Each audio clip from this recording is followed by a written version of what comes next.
Hey, I'd like to welcome you to another episode of the Mission Matters Marketing Podcast, your source for all things marketing. My name is Adam Torres. You can follow me on Instagram at AskAdamTorres to keep up with my book releases, book tour schedule, signings, all that other good stuff. Always love to connect with you there. And as always, if you'd like to apply to become a co-author of one of my upcoming books, just head on over to the website, missionmatters.com, and click on Become an Author to apply. All right, so today I have Choi on the line. He's founder and CEO over at The Great Company. Carl, welcome to the show. Hey, Adam, how's it going? Thanks for having me. Oh, man, excited to get into today's topic, the future of experiential design. Big topic over here. But before we do, I do want to get a little bit more into what you're doing over at The Great Company. So first, tell us a little bit more about the company, please. Sure. First of all, we're The Great Company not because we're full of ourselves. It's because we believe in being in great company. And so it's a daily reminder when we have our business card and our email address speak to us and remind us who we represent. And ultimately, very simply put, our vision is to be the global leader in producing meaningful shared experiences. We're a team of producers that love bringing movie magic to life. Often people would sometimes even, in more extreme cases, compare it to what we do to building the Westworld of today. Except you can't sleep with or kill any of our actors. Which is good. I got it. So what kind of... Simple. I love it. So what kind of clients do you like? So there's a lot of people right now listening. They're like, okay, they get it, they understand, but what kind of clients do you typically like to work with? Sure. We service, we have our direct-to-consumer offerings, which is kind of these immersive theater productions. We also work with tons of brands. We originate in the movie business. So one of our first clients and partners was Marvel Studios. And then from there, we expanded into Fox and everyone else. And, now where we are today, we've expanded into sports, video gaming. We just produced the largest Dungeons & Dragons activation in Italy East Comic-Con. And so, wow.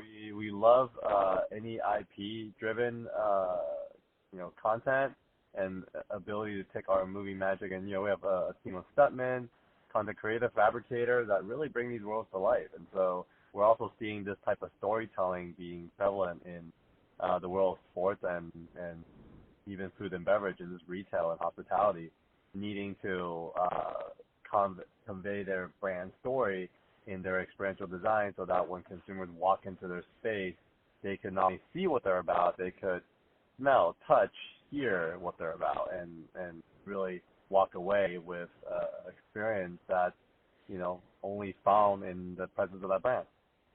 Wow, that's amazing. All right, now, enough waiting for this. So the future of experiential design, where do you want to start with that one? Well, things are changing. Adam, technology are moving.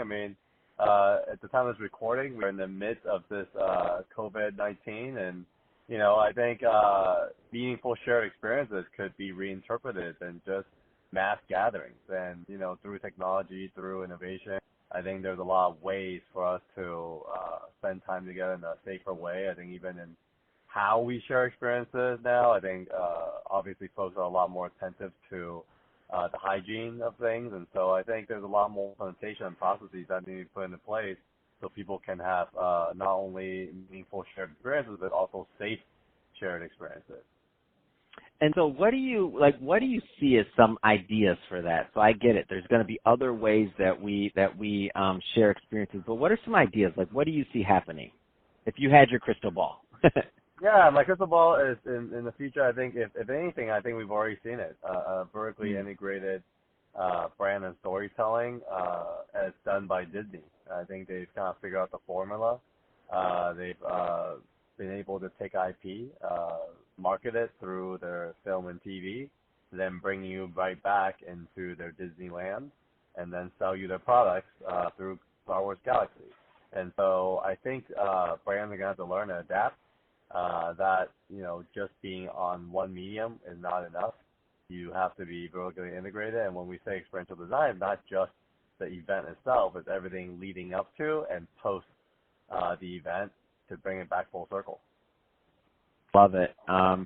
I love your example, by the way, for what Disney's done. I mean, they really did bring it full circle, and you're immersed. And they take it even a step further, in my opinion, from the standpoint of just how long they've been here. Like, I can think of something like simple, like when Toy Story came out, and you're like, oh my gosh, like the original, like way back when, and the next ones came out. I mean, to me, I didn't really realize my connection with just with anything along those lines until I kind of went down that path as a consumer. But that took like what, 15, 20 years or something like that, and then it kind of brought me full circle on that whole, like, Pixar, I should say, on the whole thing that they created in that whole other world. So now I love it. It's amazing. So what do you think is next in terms of I mean, so I get what they're doing, but in terms of like gatherings and things like that, do you see virtual, like VR? I mean, what do you think about kind of that space in gaming, like how these things are changing since we're not doing big stadium things? Like, how do you see that kind of evolving in the near future? Yeah, I think one of the biggest struggles for technology has been, a reason to adopt, and I think now we have more than a good reason for people to adopt, and one of them is streaming. I think streaming will be a big thing. I think VR has been struggling over time, and a lot of it has to do with just accessibility. Not everyone has, $1,000 to fork out for a nice pair of goggles. I mean, there are some cheaper ones today. Sure. But I think still that the sharing of goggles, there's a sanitization problem issue, and so I think streaming will be a big one. I think content production will change. We're used to these large scale production, but even right now, any crowds bigger than 10 or even even worse than 50 is in question, and so you're gonna find a lot more kind of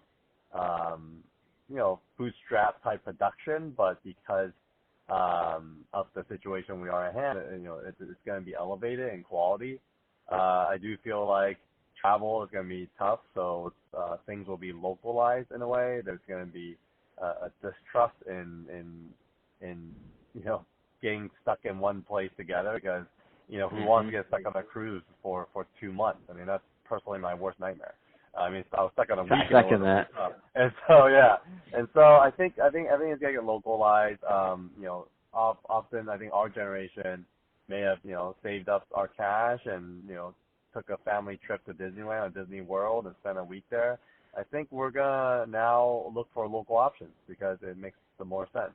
On a business level, I think a lot of teams would travel and, someone in New York might be producing Activision in LA. I don't think that's going to be viable anymore. I think you're going to realize that it makes more sense for a New York company to hire someone in LA to do their work, and vice versa. So yeah, there's going to be a huge disruption in the ways of working. I think it's all positive. I think it's going to be, going to shake us out of our comfort zones, and it's going to open up a lot of room for innovation and to me, lots of fun.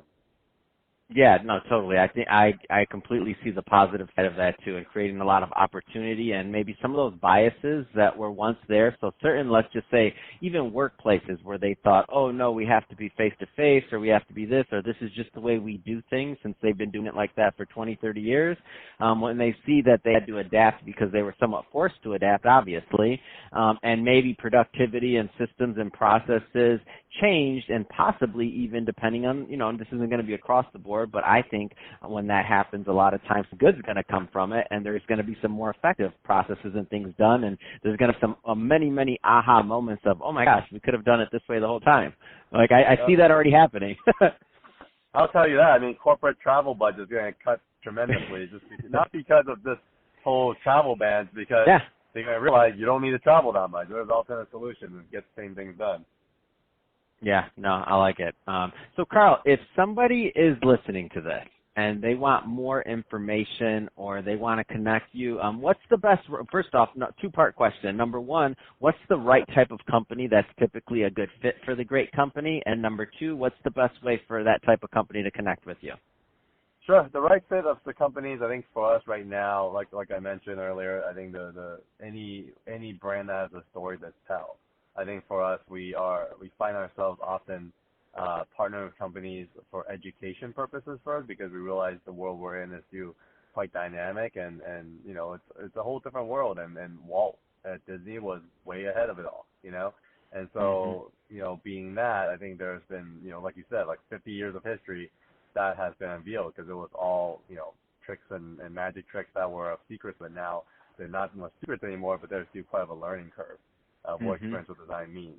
And so there's that. And then second is, how to get a hold of us. It's very easy, thegreatcompany.com. Also, our URL, as well as our Instagram, The Great Company, and myself is just at Carl Choi across all platforms. So very easy. Fantastic. Well, hey, Carl, it's been awesome having you on the show today, and appreciate your insight on the future of experiential design. And to the audience, as always, thank you for tuning in. Hope you got a lot of value out of this. If you did, don't forget to subscribe to the podcast, leave me a review on the Apple iTunes Store, and if you're watching this on our YouTube channel, Mission Matters Marketing, definitely give us a subscribe there and leave us some comments in the comment section. Love to hear what you're working on and what kind of businesses you have going on. And, Carl, thanks again for coming on the show.